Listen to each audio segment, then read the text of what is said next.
자, 여러분 안녕하세요. 반갑습니다. 스파르타 토익 파워 스타트 RC 피터 강사입니다. 오늘도 역시 만났습니다. 유닛 7을 할 차례인데요. 8강째죠? 그죠? 오늘의 주제 바로 수동태입니다. 여러분 수동태라는 얘기를 딱 들었을 때 느낌이 어떤 느낌이 오십니까? 뭔가 되어지는 느낌, 당하는 느낌, 이런 느낌 오십니까? 그렇다면 이미 절반은 끝난 겁니다. 네, 오늘 수동태는요, 능동태와 수동태를 구별하고 수동태의 관련 문제, 수동태의 기본적인 포인트 사항을 좀 살펴보는 그런 시간을 갖도록 하죠. 역시 독해도 지문 유형별 독해, 오늘은 과연 어떤 지문이 나올지. 여러분 교재 펴셨습니까? 네, 교재는 같이 봐도 되고요. 교재 없이도 여러분 충분히 RC 같은 경우에는 해결할 수 있기 때문에 교재에 대한 꼭 구비를 해야 되는 거는 아니지만 그래도 여러분 같이 좀 보시면 훨씬 더 수월하겠죠. 하지만 교재가 없다고도 생각하면서 강의를 진행하도록 하겠습니다. 일단 능동태와 수동태의 구별이 돼 있어요. 이게 수동태란 이렇게 정의가 돼 있는데 한번 읽어볼까요? 주어의 입장에서 어떤 동작을 한다라고 표현하는 것을 능동태라 하고 주어가 목적어를 뭐뭐 한다. 행위의 대상인 목적어의 입장에서 동작을 당하거나 받는다라고 표현하는 것을 수동태라고 한다. 이렇게 알면 여러분 한국말로 이렇게 정리되어 있는 정의되어 있는 걸 보면 좀 오히려 더 헷갈리지 않습니까? 저는 개인적으로 좀 그렇다라는 생각이 드는데 영어로 보는 게 가장 깔끔해요. 그리고 여러분 지금 밑에 능동태를 수동태로 바꾸는 방법 세 가지 유형 나와 있습니다. 능동태의 목적어를 수동태의 주어로 보낸다. 능동태의 동사를 be 플러스 pp로 바꾼다. 능동태의 주어를 by 플러스 목적격으로 바꾼다. 이것도 여러분 한국말이 좀 더 헷갈리지 않습니까? 기본적으로 여러분 주어와 동사와 목적어가 있는 형태를 능동태라 하고 주어는 목적어를 동사한다. 그러니까 주어의 입장에서 어떤 동작을 한다라고 표현하는 거. 이걸 능동태라고 한다. 근데 이제 목적어를 주어로 땡기고 동사를 be 플러스 pp 과거분사죠.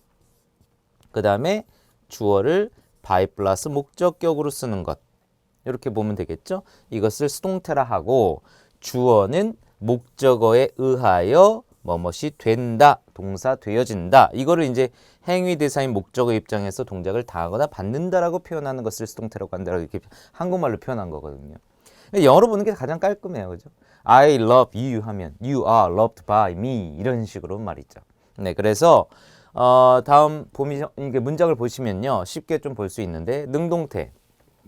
우리는 받았다. The proposal. AL로 끝나는 명사니까 좀 주의해서 알아두시고요. 보통 AL로 끝나면 형용사라고 얘기하지 않습니까? 근데 AL로 끝나는 형용사가 아닌 명사다. proposal.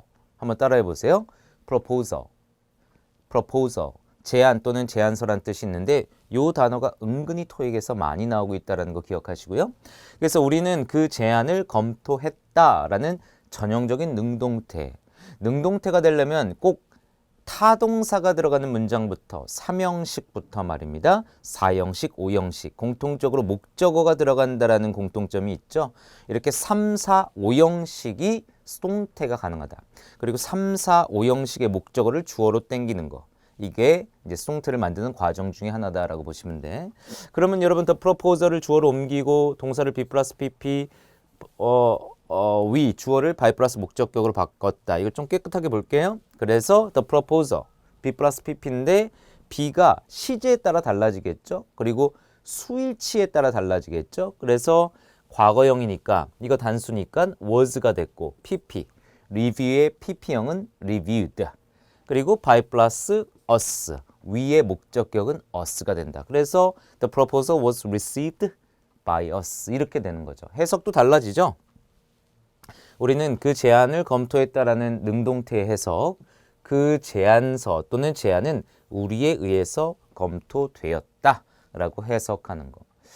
보통 여러분 이런 얘기를 할 수 있을 것 같아요. 아니, 우리가 그 제안을 검토했다라고 하면 될 것을 꼭 그 제안서는 우리에 의해서 검토되었다라고 말할 필요가 있을까요? 라고 말할 수 있어요. 저도 수동태라는 것을 처음 접할 때 이런 느낌이 들었어요. 굳이 왜 수동태로 얘기하느냐. 그래서 영어는 강조하는 것을 문두에 놓는 습성이 있어서 그래서 지금 첫 번째 능동태 문장은 we를 강조하는 것이고 우리가 했다라는 걸 강조하는 것이고 그 다음에 두 번째 수동태 문장은 그 제안서가 다른 것도 아닌 그 제안서가 우리에 의해서 검토되었다라는 그 제안서를 강조하기 때문에 이런 표현을 씁니다. 아무래도 여러분 영어는 수동태가 굉장히 발달되어 있습니다. 우리나라 사람은 수동태를 잘 안 쓰죠. 네, 잘 안 쓰는데 영어에서는 이렇게 수동태가 발달이 됐기 때문에 수동태가 굉장히 많이 쓰입니다. 그래서 여러분은 이 수동태를 우리나라 입장에서 이제 받아들이기 좀 힘들다 하더라도 영어를 공부하고 있으니까 받아들여 주셔야 합니다. 토익 시험에서는 능동태와 수동태의 구별 문제가 출제가 됩니다. 다시 말하면 여기에 밑줄 그어놓고 B 플러스 PP가 보기에 오답 보기가 나오고 여기에 밑줄 그어놓고 received라는 오답 보기가 나올 수 있다라는 거죠. 나옵니다. 그러니까 여러분 수동태와 능동태를 구별하기 위해서는 이렇게 목적어가 있느냐 또는 어차피 전면구 문장의 필수 요소가 아니니까 목적어가 없느냐에 따라서 수동과 능동을 구별할 수도 있다라고 얘기할 수 있겠습니다. 자, 그럼 밑에 이제 능동태 하나 있는데요. 이런 식으로요. he 주어 나오고 동사 자리에 밑줄을 그어서 built라는 동사의 과거형 능동태와 was built라는 수동형 B 플러스 PP형 수동태를 보기에 같이 논다라는 거죠. 그러면 사실 해석하면 쉽게 풀 수 있습니다. 그는 the conference 홀이죠. 컨퍼런스 홀을 2015년에 건설했다, 지었다가 맞을까? 그가 지어졌다가 맞을까? 이런 거거든요. 그러면 해석만 할 줄 알면 당연히 built를 쓰겠죠. 그런데 만약 이런 생각을 하셔야 됩니다. build의 과거형 built라는 단어를 모른다고 칩시다. 해석을 못한다고 칩시다. 이렇게 되면 문제를 맞출 수 있는 방법이 없는가? 그건 아니다라는 거죠. 맞출 수 있는 방법이 있다라는 거죠. 그 말은 즉 build가 타동사라는 걸 안다면 build의 과거형 built가 된다고 해서 동사의 형태가 동사의 성질이 어떻게 되는 거 아니잖아요. 그래서 built가 나와도 뒤에 목적어가 있어야 되겠다라고 판단하는데 built 나왔으니까 목적이 있구나. 판단해서 여러분 능동태를 찍는다라는 거죠. 근데 was built가 돼버리면 타동사, 능동태의 타동사 목적어 있는 표현에서 목적어를 주어로 땡기고 동사를 B 플러스 PP로 바꾸니까 was built가 되어버린다면 뒤에 목적어라는 게 없이 전치사구 같은 게 이어진다라는 거죠. 근데 지금 목적어가 있으니까 능동태, 만약에 목적어가 없다면 수동태가 된다. 이런 식으로 문제를 맞출 수 있는 방법이 있습니다. 물론 자동사라는 예외도 있지만 기본적으로 토익에서는 자동사보다 타동사를 아주 훨씬 더 많이 출제를 시키기 때문에 팁스로 얘기하자면 이렇게 풀 수도 있다라는 거야. 여러분 제 말이 좀 복잡하게 들리십니까? 좀 더 쉽게 얘기하면 주어가 나오고 동사 자리에 능동태와 수동태의 보기가 있다면 뒤에 목적어 유무를 판단해서 목적어가 있으면 능동, 목적어 없으면 수동태를 골라라. 그럼 위로 다시 볼까요? 여기 밑줄이 나왔어. 그러면은 reviewed냐? 제가 이때까지 received라고 얘기한 것 같은데 아무튼 reviewed냐 아니면 was reviewed냐 능동과 수동을 구별하는 문제 목적어 있으면 능동, 목적어 없으면 수동태를 선택할 수 있다라는 거죠. 물론 예외도 있다 그랬어요. 그러나 기본적으로 타동사를 가지고 묻는 문제가 많이 나오므로 이렇게 팁스로 풀 수 있다라는 방법 일단 요거를 포인트로 잡아두시고요. 마찬가지입니다. The new brochure 주어가 나왔고요. 밑줄이 나왔는데 뒤에 목적어가 있으면 능동, 목적어가 없으면 수동인데 혹 this morning 이거를 목적어로 판단해서는 안 된다라는 거예요. This morning은 여러분 시간부사구라고 얘기합니다. 오늘 아침 문장의 필수 요소가 아니라 목적어가 없다라고 판단해야 돼요. 그렇다면 여러분 published 동사의 과거형 was published 과거형의 수동태죠. 그래서 능동과 수동을 구별하는 문제구나라고 판단해서 목적어가 없기 때문에 수동태를 고른다라고 푸셔도 되고요. 그 다음에 원래는 이제 해석을 해야 되는 거지 않겠습니까? 그래서 해석을 하면 new brochure, 새로운 pamphlet도 영어네.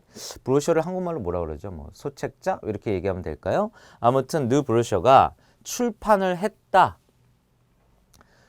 출판을 하는 거는요. publish는 publish new brochure가 돼야죠. 그렇게 생각 안 하십니까? 새로운 어떤 브로셔를 출판했다 이렇게 돼야지. 그렇죠? 그러니까 당연히 얘가 출판되어지는 게 아니라 얘는 출판하는 게 아니라 얘가 출판되어지는 대상 아니냐. 그래서 was published가 돼야 된다라고 판단해서 찍으면 된다라는 건데 해석을 못할 경우에 목적어의 의미에 따라 수동과 능동을 구별할 수 있다라는 말씀을 제가 드린 겁니다. 자, 그 다음에 여러분 체크업 테스트 여기 지금 있는데요. 체크업 테스트 보니까 한번 살펴볼까요? 자, 어때요? 자, 마이크 스타라는 사람이 wrote, 썼다 그 책을. 지금 이거 능동태예요. 그러면 수동태 문장은 어떻게 되겠습니까? The book이 주어로 왔고 그 다음에 was, write, wrote, written. 그렇죠. 쓰여졌다. 마이크 스타에 의해서라는 개념이 되겠죠. 다른 것들은 체크업 테스트 문제를 좀 웬만하면 안 다루는데 지금 이 문제, 이 장에서는 체크업 테스트 문제를 왜 다루냐면 이제 아무래도 바꾸는 그런 게 좀 있다 보니까 조금 다뤄봤습니다. 네, 그다음. 그러면 여러분 이번에는 이제 수동태 시제에 대해서 좀 얘기해 보려고 하는데요. 여러분 수동태가 어쨌든 간에 동사의 형태 아니겠습니까? 그죠? 그러면은 능동태의 동사가 현재, 과거, 미래, 현재 완료, 미래 완료 시제가 있다라고 말씀을 드렸죠. 12시제가 있다. 뭐 시제 때 말씀을 드렸는데 어찌됐든 간에 여러분 수동태도 동사를 갖다가 뭐 변형해 놓은 거니까 당연히 시제가 있다라는 거죠. 그래서 여기 보시면 새로운 new hires, 새로운 신입 직원들이 are trained, 훈련을 시키다가 아니라 훈련을 받는다. by the company, 회사에 의해서. 이거는 시제로 따지면 현재다라는 거예요. 그런데 새로운 신입 직원들은 are의 과거형 were가 들어가면은 과거다라는 거예요. 굉장히 심플합니다. 그래서 were trained by the company 그러면은 회사에 의해서 훈련을 받았다라는 의미가 될 것이며 new hires will be trained가 된다면 그죠? will 조동사 다음에 동사 원형 쓰니까 be가 is, are 뭐 이렇게 안 되겠죠? will be가 되겠죠? 그래서 will be trained by the company 그러면은 회사에 의해서 훈련을 받을 것이다. 이런 식으로 여러분 수동태에도 시제가 있다라는 걸 보여주는 겁니다. 그래서 이제 여기 보시면 비빙 PP라고 여러분 LC 때 원정서 선생님, 네? 여러분이 지금 LC 강의를 듣고 LC 강의를 하고 있는 또 여러분이 듣고 있는 선생님 원정서 선생님에 의해서 비빙 PP에 대해서 굉장히 많이 들었을 겁니다. 8원 사진 묘사 때 많이 나오는 패턴 중에 하나죠. 그래서 현재인데 진행형이 들어갔죠. 그래서 깨끗하게 볼게요. 신입 직원들은 the company 회사에 의해서 훈련을 받고 있는 중이다. 이런 식으로 해석돼서 비빙 PP가 된다라는 거 많이 들어봤을 거니까 좀 보시고요. 또 이것도 마찬가지입니다. 이거는 현재 수동형이지만 현재 수동 진행형이지만 이거는 과거 수동 진행형이다. 이런 거예요. 그래서 신입 직원들은 회사에 의해서 훈련을 받고 있는 중이었다라고 해석할 수 있습니다. RC 쪽에서는 뭐 그닥 그렇게 유명하거나 문제 많이 적용되거나 그런 건 아니지만 기본적으로 여러분 알아야 될 수동태의 시제들을 지금 나열하고 있는 겁니다. 그래서 현재 완료도 have plus pp인데 have been pp가 되면 수동태가 된다. 과거 완료도 had plus pp인데 had been pp가 되면 수동태가 된다. 이런 얘기들이에요. 그리고 미래 완료도 will have pp인데 will have been pp가 되면 수동태가 된다라는 내용이니까 요거 좀 잡아두시고요. 3형식과 4형식의 수동태 또 5형식까지 좀 살펴볼 건데요. 3형식은 기본적으로 우리가 지금 해왔던 것들입니다. 여기 예를 들어보시면 they, 그들은 conduct의 과거형 conducted, 실시했다. a survey, 여러분 conduct a survey, conduct a survey, conduct a survey 묶어서 외워버리세요. 이거 굉장히 자주 나오는 표현이에요. 그래서 설문조사 같은 거를 실시하다라는 거거든요. 그래서 전형적인 3형식이니까 주어 이렇게 바꾸면 여러분 수동태 되는 거잖아요. 이게 전형적인 3형식 동사, 3형식의 수동태입니다. 그래서 a survey가 was conducted. 능동태가 시제가 과거니까 당연히 수동태도 과거로 맞춰줘야 되는 거고요. by, day를 by them 이렇게 by 플러스 목적격으로 맞춰줬다. 깨끗하게 볼게요. 네, 전형적인. 그들은 설문조사를 실시했다를 설문조사가 그들에 의해서 실시되었다. 이런 식으로 해석할 수도 있겠고요. 그래서 전형적인 3형식의 수동태였고요. 그 다음에 4형식의 수동태인데 이거는 조금 독특하죠. 왜냐면 4형식은 목적어가 2개잖아요. 그래서 사람 목적어 하나, 사물 목적어가 또 있으니까 사람을 주어로 땡겼을 때 수동태가 하나가 나오고 사물을 주어로 당겼을 때 수동태가 하나 나온다. 그래서 수동태 표현이 두 가지 형태가 나온다라는 개념일 뿐이에요. 어렵지 않습니다. 그래서 the secretary, 비서가 기부동사 여러분 수요동사라고 하는 사형식 동사 사람 사물로 쓰이면 그래서 사람 나왔고요. 그에게 the document, 문서를 기부했다라는 거잖아요. 이거를 수동태로 바꾸면 얘를 주어로 당겼을 때와 얘를 주어로 당겼을 때 두 가지 형태의 수동태가 나온다라는 개념일 뿐입니다. 물론 동사는 다 B 플러스 PP가 되는 거고요. 자, 그렇다면 얘를 주어로 당겼을 때 한번 볼까요? he가 되죠? 그 다음에 이거는 B 플러스 PP니까 비기분인데 주어가 단수에다가 능동태의 시제가 과거니까 was가 됐고요. was 기분이 됐죠. 근데 요거를 주어로 당기면 여전히 목적어 하나가 남죠. 그거를 그대로 내리면 된다라는 거예요. 그러면은 그는 받았다라고 해석하는 게 좋아요. 기분은 수동태가 되면 받았다. 그래서 다큐멘트를 받았다. 역시 주어는 by 플러스 목적격으로 그 비서에 의해서 이렇게 되는 거고요. 그 다음에 두 번째는 얘를 주어로 당겼을 때를 얘기하는 거예요. 네. 소위 말해서 이걸 간접 목적어, 직접 목적어라고 얘기하고 간목, 직목이라고 얘기한다라고 하는데 그 용어는 그렇게 중요하지 않지 않습니까? 그죠? 그래서 사람을 주어로 당겼을 때하고 사물을 주어로 당겼을 때 동사는 역시 마찬가지고요.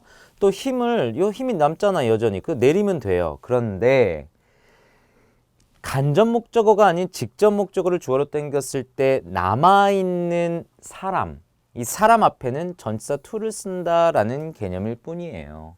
뭐 복잡하게 생각하지 마시고 얘를 주어로 당겼을 때는 그냥 두면 돼요. 내리면 돼. 하지만 얘를 주어로 당겼을 때는 사람이 남을 때는 사람 앞에 to 쓴다라고 보시면 된다라는 거죠. 네, 간단해요. 그러니까 이제 사형식의 수동태가 이렇게 두 가지 형태로 나올 수 있다라는 포인트 좀 잡아가시면 되겠고요. 그 다음에 오형식의 수동태인데 이거는 굉장히 중요해요. 좀 별표 좀 칠게요. 네. 오형식에는 여러분 목적격 보호라는 게 나오는데 지금 예문을 한번 볼까요? The CEO라는 사람이 appointed 동사의 과거형 썼죠? 임명했다. Miss Alice라는 여자분을 그의 secretary로 임명했다라는 거야. 지금 이게 목적격 보호가 되는 거예요. 그럼 선생님 이거 사형식 아니에요? 사람 이것도 사람인데 일단 사형식이 아니에요. 그리고 appointed는 사형식 동사가 아니에요. 오형식 동사예요. 그럼 여기에 왜 사람이 또 있어요? 라고 물어본다면 목적어와 목적격 보호의 관계가 동격이라는 거 느껴지십니까? 얘가 secretary고 그의 secretary가 얘야. 이런 식으로 오형식 동사 중에서는 목적격 보호의 명사를 취하는 것들이 있다. 물론 이 목적격 보호에 대한 이해가 조금 필요한데 이거 없어도 돼요. 그쵸?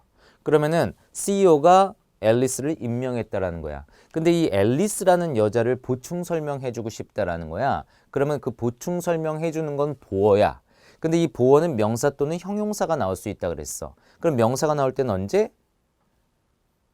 주격 보호 얘기할 때. 비동사 다음에 명사가 나올 때는 언제? 주어랑 동격 관계일 때.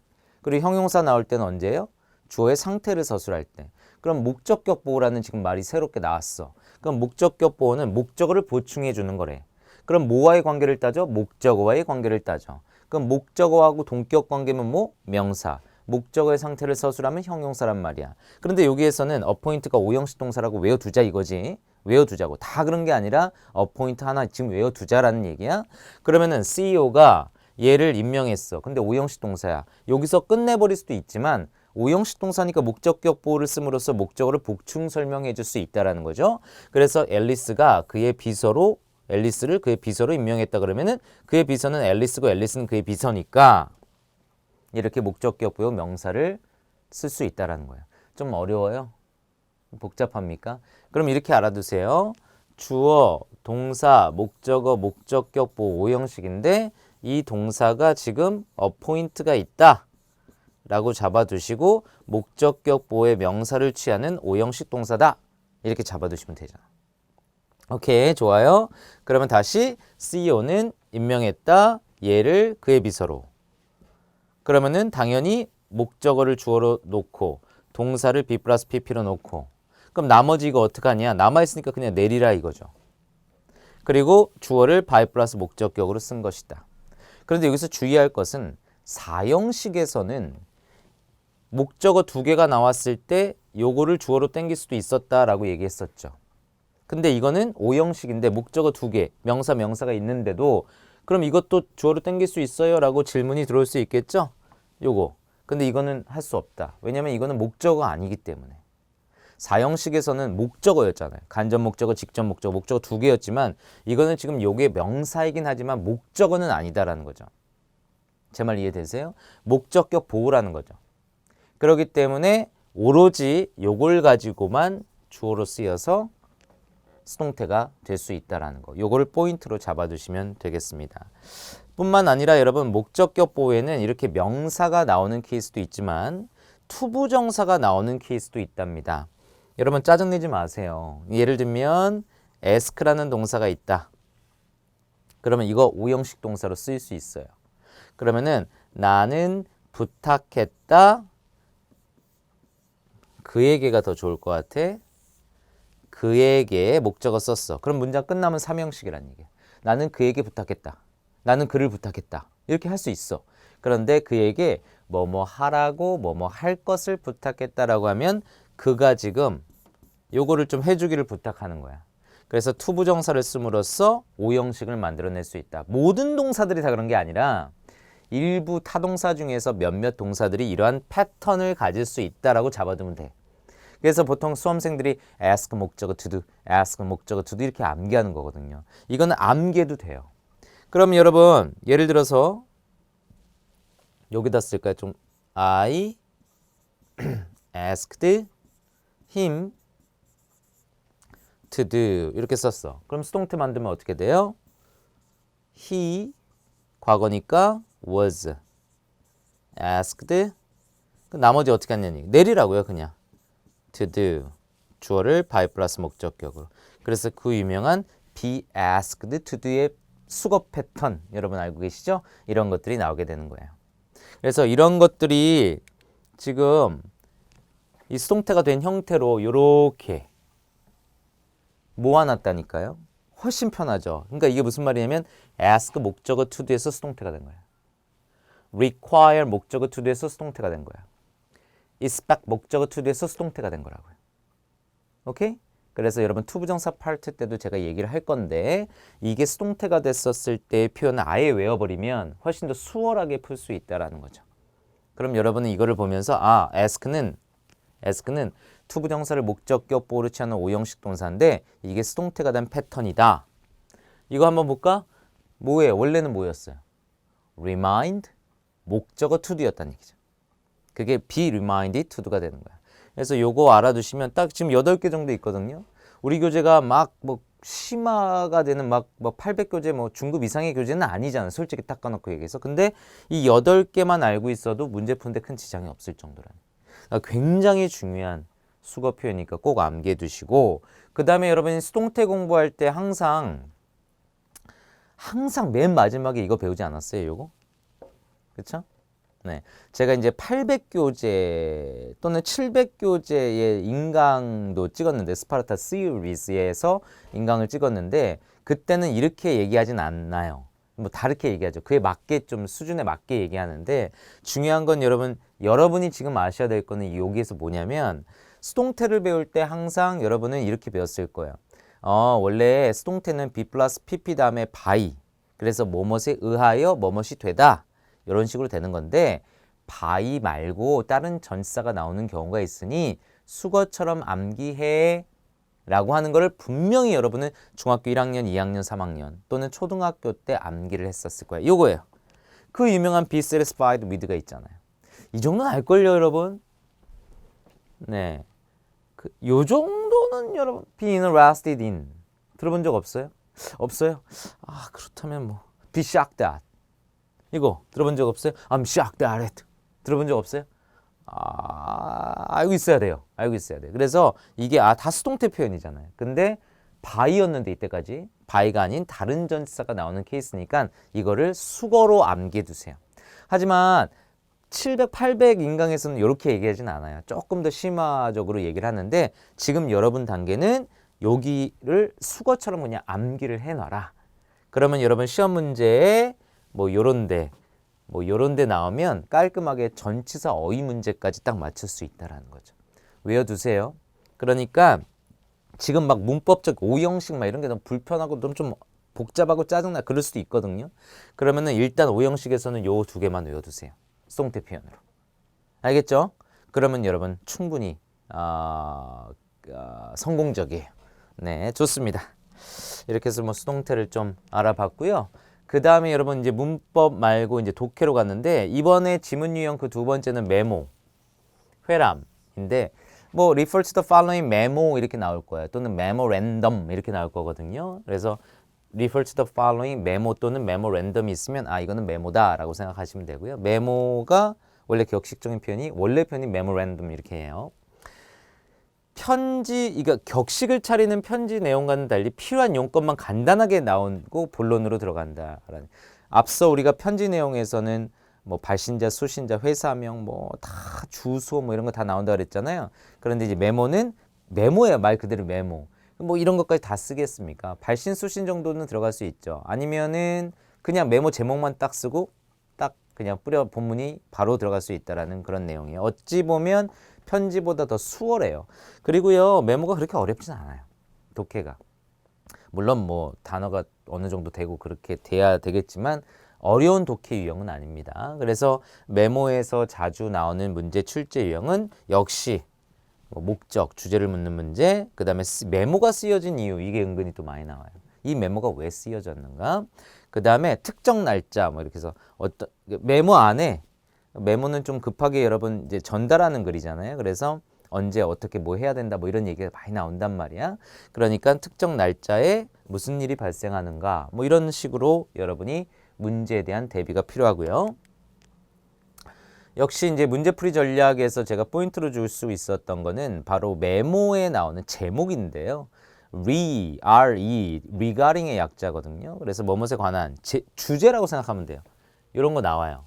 그 다음에 subject 이런 거 나오거든요. 그래서 subject에 있는 내용만 보고도 워낙 메모는 간단하게 빠르게 전달하는 목적이 있기 때문에 subject이 굉장히 중요하거든요. 그래서 subject 하나만 보고도 이 글의 내용이 어떤 글인지를 파악할 수도 있어요.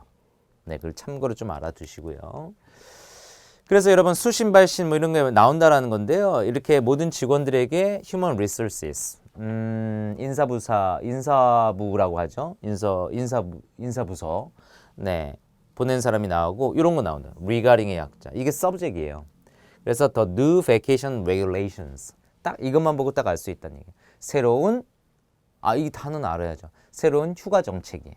그러면 대충 휴가 정책이 어땠는데 어떻게 변경이 될 거야 뻔하다는 얘기죠. 그래서 쭉 나오는 그 밖에 바로 그냥 본문으로 들어간다라는 거예요.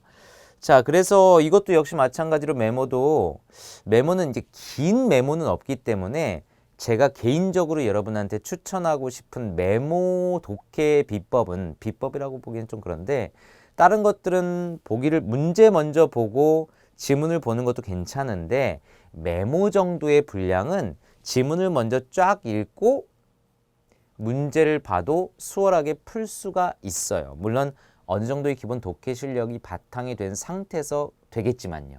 네, 이 정도는 제가 얘기할 수 있어요. 그래서 쫙 독해를 해보고 그 다음에 문제 푸는 게 좋다. 역시 메모에서도 여러분 메모의 목적이 뭐냐 이거 물어보는 문제를 선택했거든요. 그러면 제가 질문 유형별 얘기할 때 목적은 거의 뭐 첫째 줄, 둘째 줄 맨 앞에 문 뒤에 나온다. 뭐 두 갈식이기 때문에 뭐 이런 얘기 했었잖아요. 그러면 여러분 한번 보자고요. 요 정도 읽으면 딱 나온다라는 거거든요. 그리고 목적을 그냥 바로 풀 수도 있어요. 사실 이 제목만 보고도. 원래는. 근데 조금 독해를 해보자고요. 뭐 어려운 어휘가 있다고 판단하면 외우면 되니까. As announced last week. 지난주 발표한 대로 There has been an increase. 증가가 있었대요. In the amount 양. Vacation time. 휴가. that 이하에 will be granted 주어지게 될 누구에게 직원에게 근데 어떤 직원들이야 who have been 있어 왔던 어디에 회사에 그러니까 고용된 직원들을 얘기하는 거겠죠. 회사에 근무하는 직원들 얼마 동안 1년 또는 그 이상 동안 1년 또는 그 이상 동안 회사에 같이 해왔던 고용 이제 근무해왔던 직원들에게 주어지게 될 휴가 날짜를 얘기하는 것 같아요. 그 휴가의 양의 증가가 있었대요. 그래요. As promised, 약속한 대로 here, 여기 세부 사항들이 있는데요. 관련된 추가적인 vacation time에 관련된 세부 사항들이 여기 있어요. 그러면서 밑에 추가 3일, 뭐 추가 5일, 추가 뭐 8일 뭐 이런 것들이 어떤 직원들이 이렇게 추가 며칠을 받게 될 것이라는 소개가 구체적인 내용이 나오고 있어요. 지금 여러분 질문은 이 메모의 목적이에요. 그러면 이 메모의 목적이 뭐겠어요? 첫 번째, to encourage employees to use more vacation. encourage 목적어 to도 외우세요. encourage 목적어 to, 투부정사를 목적격 보르치는 오형식 동사 이런 거라고요. 그러면은 목적어가 직원들이 보다 많은 베케이션을 사용할 수 있도록 장려하는 것, 이게 정답일 것이냐. 글쎄요. 그 다음에 두 번째, to notify, 알리는 것. 직원들에게 몇몇 변경사항에 관해서 알리는 것. 여기서 변경사항이란 휴가 정책의 변경사항을 얘기하는 거겠죠. 보류. to report, 보고하는 것. 현재 양, vacation time, each employees가 가지고 있는 각각의 직원들이 가지고 있는 현재의 휴가 시간, 휴가 날짜가 며칠 남았어요 라고 알리는 것. 이거는 아닌 것 같죠? 그 다음에 to inquire about, 뭐뭇을 간에 문의하는 것. 요구사항들, 직원들의 수요, 욕구에 관해서 문의하기 위해서. 이건 아니고. 그럼 전체적인 여러분 이 글의 맥락은 휴가 정책이 바뀌었습니다. 이게 제목이 뭐였죠? 깨끗하게 볼게요. 새로운 휴가 레귤레이션스라고요. 그러면 이 글의 목적이 뭐예요? 당연히 어떤 몇몇 변경사항들에 관해서 직원들에게 알리기 위한 메모가 이게 목적이 되지 않겠느냐라고 판단할 수 있어야 되죠. 따라서 정답은 B번이 되는 거다라는 개념이랍니다. 메모는요 여러분 길어봤자 한 요 정도예요. 근데 선생님 이것도 긴데요 라고 판단한다면 근데 여러분 지금 여기 있는 단어들이요 좀 왔다 갔다 해서 죄송한데 자 보세요. 여기 있는 단어들이요 이렇게 어려운 단어들이에요. 메모는 특히 어려운 단어를 활용하지 않아요. 그래서 지금 announce, increase, amount, vacation time, grant, employee, company, promised, details, relating to additional vacation time, 이 정도의 단어들이거든요. 이 정도의 단어들을 모르고 토익 고사장에서 독해를 풀 수는 없어요. 오케이? 그러니까 절대 어려운 단어들로 표현되고 있지 않다라는 것은 여러분이 인정을 해 주셔야 해요. 알겠죠? 그래서 메모의 목적 역시 지문의 전반부에 나올 수 있다. 그리고 메모는 subject 또는 regarding이라고나 are 이런 것들을 통해서 메모의 목적을 쉽게 알 수 있고 더 나아가서는 subject을 통해서 제목을 통해서 주제를 통해서 전체 내용을 미리 알 수도 있다. 미리 알고 들어가는 거랑 모르고 들어가는 거랑은 독해 문제를 풀 때 굉장히 큰 차이가 나거든요. 그래서 그렇게 잡아두시면 되겠습니다. 자, 오늘 여러분 문법 뭐 배웠어요? 수동태 배웠죠. 수동태의 기본이 뭐라고요? be 플러스 pp by. 근데 by 말고 다른 전사가 나오는 케이스가 있으니까 그거 외우라고 했어요. be satisfied with 뭐 이런 거. 그리고 여러분 4형식의 수동태는 간접 목적어 사람 주어로 땡길 수 있고 사물 주어로 땡길 수 있는데 사람이 아니라 사물을 주어로 땡길 때 사람이 밑으로 내려가잖아. 수동태 다음에. 그때는 전치사 to가 들어간다 뭐 이런 얘기 좀 했었고 그 다음에 여러분 아주 중요한 거는 allow 목적어 to do, ask 목적어 to do처럼 투부정사를 목적격 보르치는 5형식 동사들의 수동태 표현 be asked to do, be encouraged to do 이런 식으로 수거처럼 암기해 놓으면 된다라고 했던 거 요게 아주 중요한 포인트예요. 오케이? 그 다음에 여러분 메모, subject 잘 봐라 이 얘기가 되는 겁니다. 소파스근 여러분 네 그럼 빨리 다음 강의로 계속 이어가도록 하겠습니다. 여러분 오늘 수고했어요. 네 감사합니다.